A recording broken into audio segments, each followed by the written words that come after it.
Bon dia, estem amb Josep Tero. Alguns es preguntaran, altres saben perfectament qui és. Segona fornada de la nova cançó. Potser cantautor, joglar, trobador... És el mateix. Tots són tres components que conformen un tarannà a l'hora d'explicar la música cantada. Què reflecteix la música d'en Josep Tero? El meu univers, que és molt petit i segons com pot ser molt gran, i després doncs, reflecteix el neguit per crear alguna cosa millor que la que tenim, no? Això. Un constructor. Sí, tots construïm a la nostra manera, sí.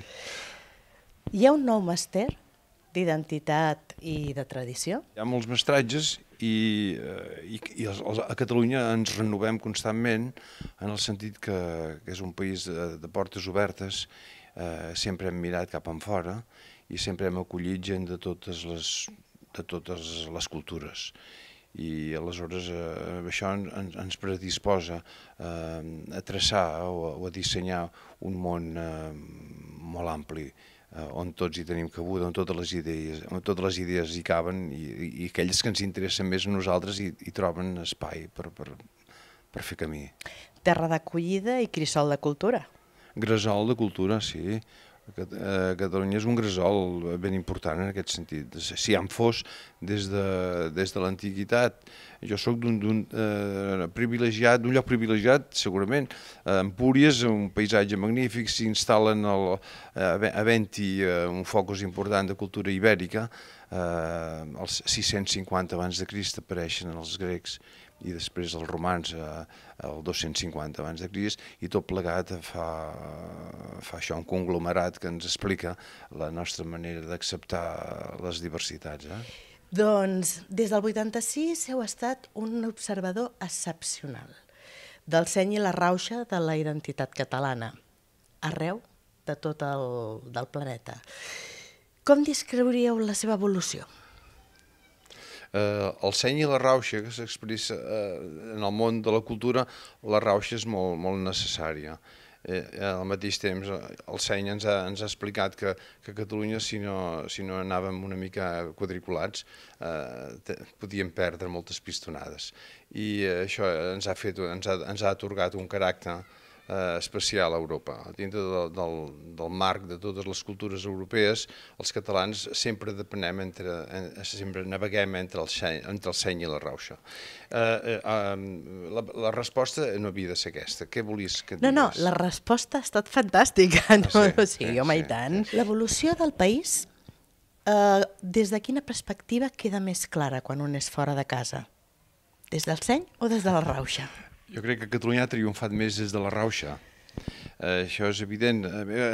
Quan passegem per Barcelona, que és el centre urbà on es reflecteix més la nostra cultura, ens adonem que sense el modernisme Barcelona seria no pas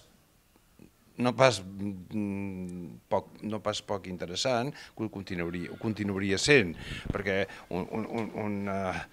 un centre històric com el barri gòtic a Europa no existeix. És a dir, que si s'acabés el modernisme estaríem contents igual. Estaríem contents, no tant, però amb el modernisme ens sentim molt orgullosos de la rauxa que ha fet que la creació o la creativitat dels nostres artistes anés molt més enllà que la cosa més prevista. La cosa més prevista no s'assembla gaire amb força al que ha fet Gaudí. Gaudí és el mestre, finalment és el gran creador del modernisme, perquè passa moltes no les fronteres de les cultures, sinó del pensament, de les capacitats. Gaudí ho passa per totes les fronteres i es converteix en el creador. És a dir, que gràcies a la rauxa nosaltres ens hem fet molt més universals. I és evident que Gaudí és un pol d'atracció de tot l'univers. Barcelona es converteix en un centre universal per excel·lència. A vegades una bogeria pot ser un símptoma de seny.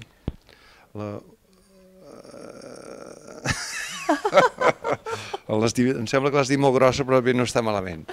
A veure, m'explicaré millor. A un català se li pot dir no es pot? Això està bé. És a dir, el treballar sense barreres, no? Sense xarxa. Sense xarxes i obertament, sense pors, també sense pors. És a dir, llançat a aconseguir aquell objectiu que ha de ser primordial, no? En el que tu busques. Doncs això sí. Si no fos per això, hi hauria científics a Catalunya que no haurien fet la feina que han fet, esclar. Què són realment les fronteres? Les fronteres són, en Josep Maria Terra i Cabres ho explica molt bé, han de ser, a part de tot el que sabem, han de ser espais on es manifesti el respecte, l'espai del respecte per la diferència. És a dir, aquestes són les fronteres que ens interessen, aquelles en què un s'ha de frenar per saber respectar. Aquella màxima tan nostrada de cadascú a casa seva i Déu a la de tots? No, això no. No, seria més cap allò de la llibertat d'un acaba on comença la de l'altre. Podria ser. Com es percep Catalunya des de banda i banda del Mediterrani? Des dels països que han estat educats fèrriament per la unitat, com és Itàlia o França o Grècia, desgraciadament, doncs des d'aquests països es percep d'una manera que a nosaltres no ens és agradable.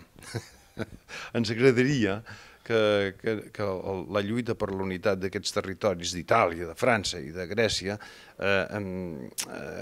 d'alguna manera es fraccionés una mica, no sé, que es fes malbé, aquesta manera d'entendre la vida i els territoris, les cultures, no, això des d'aquests països no es veu bé, des d'altres es veu bé, des dels altres sí, des dels altres es veu bé, no tenen complexos o prejudicis.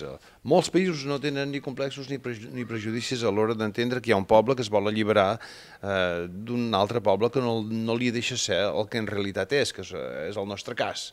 Les prohibicions en contra de la manifestació de la identitat, les prohibicions que ens venen no ens han permès, de vegades ens han fet més creatius, és veritat, i ens han donat ales per buscar noves maneres d'expressar-nos i això no està malament. Però Espanya ens ha tallat les ales tant com ha pogut i aleshores em sembla que el discurs és molt clar, no? D'alguna manera aquests països, aquestes cultures que tenen por, o sigui, no ens veuen bé, potser estan emparats amb el que és la por, perquè ells mateixos, si nosaltres tirem endavant, de la manera tan curiosa com ho fem, que no ho fem a l'ús, sinó pacíficament, la por s'instaura amb tot el que serà l'establishment i les institucions, perquè en qualsevol moment podrien prendre exemple i disgregar-se pacíficament. Ho fem pacíficament i ho podem fer pacíficament encara molt millor si després de reflexionar ens reconciliem o bé agafem d'una manera clara tot allò que hem heretat com a poble i des del punt de vista cultural i científic. És a dir, si Catalunya científicament i culturalment és un poble creatiu, doncs això ja s'ha demostrat. Però si no ens hi aferrem, aleshores sí que tenim por. És a dir, actuem sense orgull de ser qui som i ens cohibim i manifestem això d'una certa mancança d'energies que ens fan petits davant de l'univers. Però això desapareix, aquesta mancança d'energies davant l'univers, desapareix si ens mantenim orgullosos de saber qui som, sabent, per tant, tot allò que hem heretat i havent-ho après, en el sentit d'agafat i quedar-nos-ho. Si ho portem a dins i ho manifestem, aquesta seguretat és imparable. D'alguna manera som un poble molt tel·lúric, que no som conscients de la pròpia energia ni de la pròpia força que comportem des de casa, no es veu aquest orgull de ser. creiem que hem de ser i anem confosos? Déu-n'hi-do, la reflexió és grossa, sí, és profunda aquesta reflexió. Estem en un moment que o som profuns o malament. Sí, Surfejar no és el que toca. Jo aniria al que acabo de dir, tornaria al que acabo de dir, tornaria a dir el que he dit ja. La relació amb Houston ve de molt lluny. Ve d'anys enrere, sí. Com es va iniciar? A través d'un metge, en Jaume Costa, que va conèixer el doctor David Cardús en una estada a Houston. Aquest metge, amic meu, em portava a sobre un material que jo acabava de publicar sobre els textos de música popular cantats que tenien a veure amb les campanyes de sensibilització a les escoles públiques de Catalunya. I això és un llibre amb unes cintes cassets. Aleshores, David Cardús va escoltar aquest treball i va dir que volia fer-lo arribar a Houston. I aleshores hi vaig anar. I de llavors ençà, doncs hi he estat 3 vegades. I em sembla que projecten que hi torni. Aviat hi ha una quarta? Sí. Jo crec que sí, que tal com hem fet en les altres ocasions, podrem oferir un concert de música cantada, en aquest cas popular, oi? Popular perquè dintre del registre de la cançó d'autor, vull dir. No és música clàssica, és cançó d'autor. Les entitats i associacions que estan fora, a les quals coneixeu molt bé perquè heu voltat per gairebé la majoria durant tota aquesta vintena d'anys d'anar de rodamón. Vintena o trentena? O trentena, bueno, jo volia ser... Sí, trentena. És una trentena ja, no? Sí. Aquestes entitats, com deien, malgrat que aquests últims anys ja ha començat a fer-se més visible, han estat picant molta pedra. Som molt conscients del que és la identitat catalana, del que hi ha que fer per exercir senzillament com un usuari català arreu del món. Què podem fer des d'aquí, que no som tan conscients, per poder positivitzar tota aquesta feina i aquest treball que fan? Des d'aquí, què cal fer des d'aquí? Sí, perquè ells saben molt bé el que cal fer. El que cal fer des d'aquí nosaltres també ho sabem. És a dir, és crear espais de difusió aquí, ben creats i ben resolts. Des de tots els mitjans de comunicació, almenys des dels públics, en què la paraula cantada, la de la cançó, la dels cantautors, doncs no acomplexi ningú. Durant molts anys això ha funcionat malament. Però ja fa anys que Catalunya s'adona que totes les cultures occidentals, sobretot, tenen un apartat o una expressió en què una persona que sap acompanyar-se amb la guitarra o un altre instrument expressa amb una melodia que ell ha trobat sobre diferents textos, expressa això, espais de la nostra història cultural. Això vol dir, podem transmetre la manera d'entendre el modernisme o el noucentisme o la manera d'entendre l'edat mitjana o el romanticisme, etc., amb melodies molt breus i amb textos molt clars. I quan això es produeix, doncs, quan es produeix la cançó d'autor, en un espai lliure, obert i ben resolt, doncs el país creix més encara.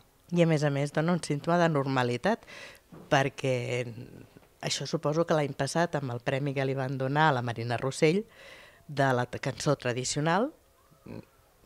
No, sobre l'últim disc, el seu penúltim disc... De cançons tradicionals catalanes. També. Oi? Crec que el van anar... També. Això li donava l'estat espanyol, o sigui que va ser com un símptoma de normalitat de no trobar els cantautors sempre com una mena de terroristes intel·lectuals. Sí. Transmissors de cultura. En el sentit del treball i el deure, doncs un cantautor que viu arrelat en un territori, que és el que sol ser un cantautor, mai viu desarrelat en un territori un cantautor, és molt estrany.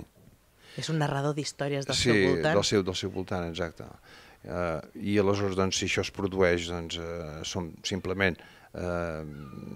lectors de la nostra realitat, que ho traslladem, això, gràcies a la música, no? L'American Institute for Catalan Studies, des de l'any 79, rep i acull tot el que és identitat, tot el que és patrimoni cultural, material i immaterial.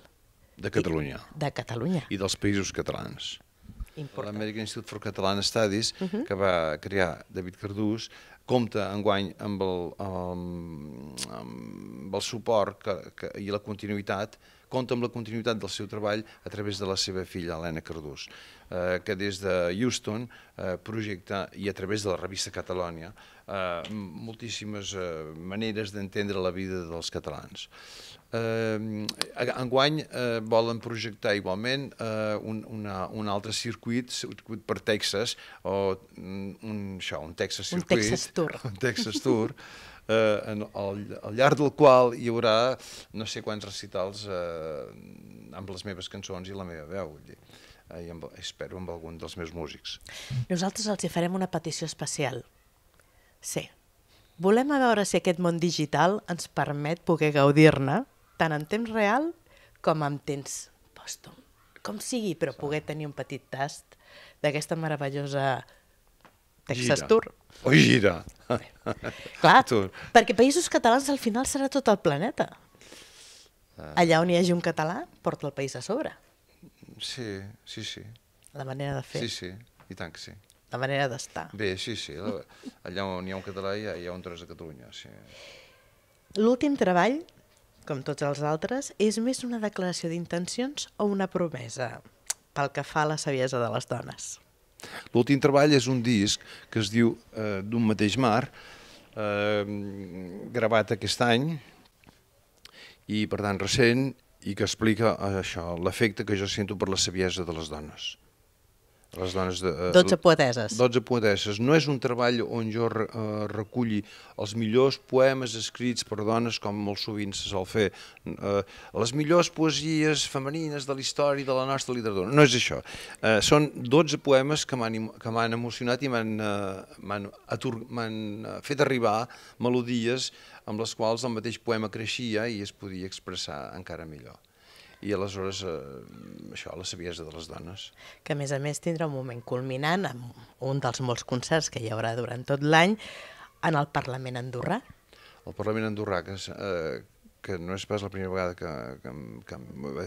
té contactes amb mi o jo amb ells, he anat a Andorra d'una manera sovintejada, al llarg d'aquests 30 anys, al llarg d'aquests 30 anys, i amb motiu d'un concert sobre Cavafis fet l'any passat, que vaig portar, a part d'Andorra, el vaig portar a Delfos, doncs varen veure que els interessava el que faig i m'han cridat a coneixedors d'aquest disc, m'han cridat perquè el dia internacional, el Dia Internacional de la Dona Treballadora, 8 de març, el 8 de març, doncs pugui cantar aquests...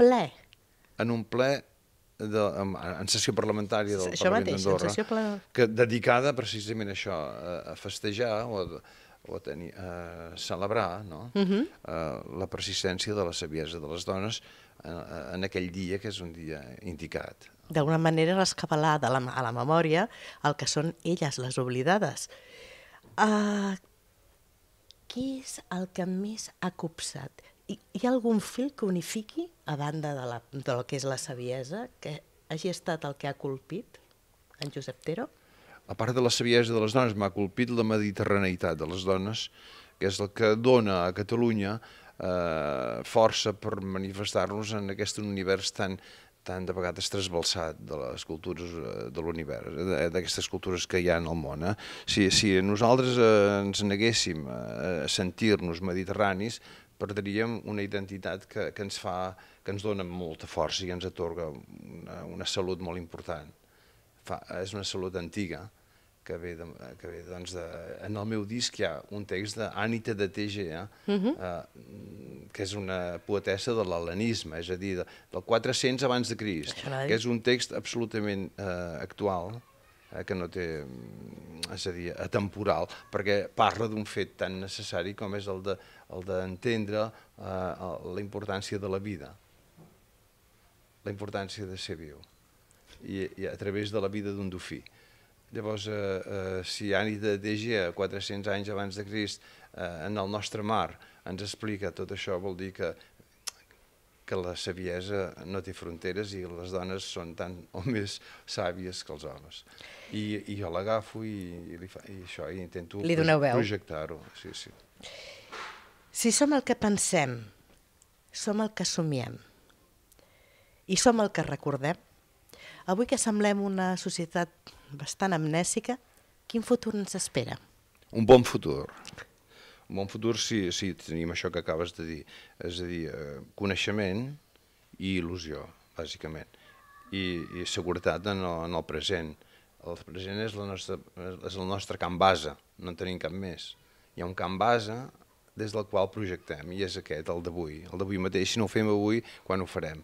Ho fem pensant en un demà que veiem amb il·lusió a favor d'un assoliment de totes les llibertats, partint d'un orgull que és el que ens fa estar segurs que el nostre poble existeix, que és un poble molt antic, però no vanament antic, sinó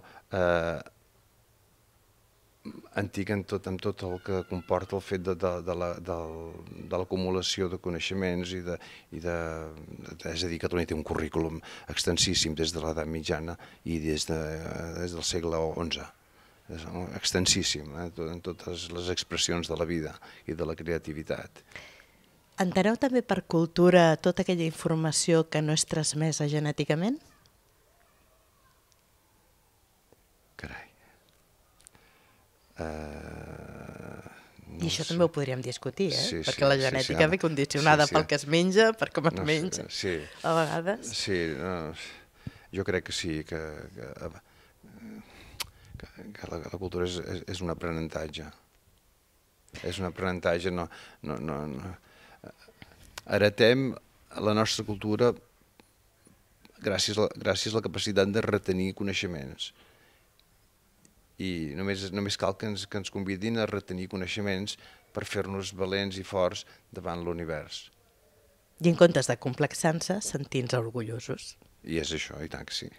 Si no hi ha orgull, no hi ha manifestació. És a dir, com ens projectem amb el cap cot no és possible, amb el cap ben alt. Sí, senyors. Doncs ja sabeu, Josep Tero, aquí el teniu.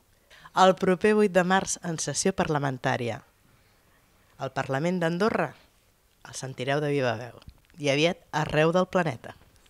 Moltes mercès.